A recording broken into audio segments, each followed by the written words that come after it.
Siyabingelela sinamukele ekhaya lapho sichaza khona amaphupho. Namuhla sizobheka iphupho ngomphathi ekupha noma ekuthengela isipho. Leli phupho-ke linezincazelo ezithile ezihlobene nemizwa yakho nempilo yakho yansuku zonke. Nazi-ke ezinye izincazelo ezivamile. 1. Ubuqotho nobungani. Ukuphupha umphathi wakho ekuthengela noma ekupha isipho kungabonisa ukuthi ubona umphathi wakho njengomuntu onomusa. Lokhu kungabonisa ukuthi ubudlelwane benu buhle, futhi umphathi wakho ukwenza uzizwe uthandwa emsebenzini. 2. Isikhumbuzo sokuhlonipha. Isipho emaphusheni singaphinde sikhombise ukuhlonishwa.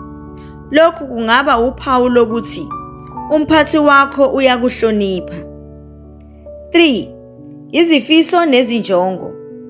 Leli phupho lingaveza izifiso zakho zokuphumelela noma ukwakha ubudlelwane obuhle nomphathi. Isipho singaba isibonakaliso sokuthi izinjongo zakho zingase ziqhathaniswe nemisebenzi yakho. 4. Ukwakha imizwa.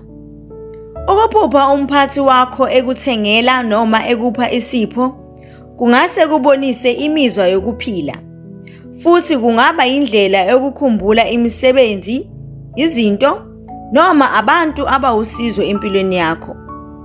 Lokhu kuphupha kungase kube indlela yokukhumbula izikhathi ezinhle emsebenzini noma zikhombisa ukuqonda kwakho ngemisebenzi yeprojekthi yangempela.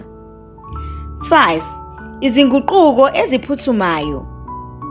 Ezinye izincazelo zikholelwa ukuthi ukuphupha umphathi wakho ekuthengela isipho kungabonisa ukuthi uzobona izinguquko ezinhle empilweni yakho.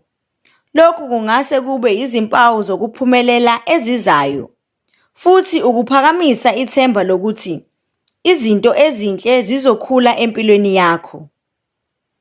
Ngamafuphi, ukuphupha umphathi wakho ekuthengela noma ekupha isipho kungakhombisa ubudlelwane obuhle, ukuhlonishwa noma izifiso zakho eziphathelene nomsebenzi.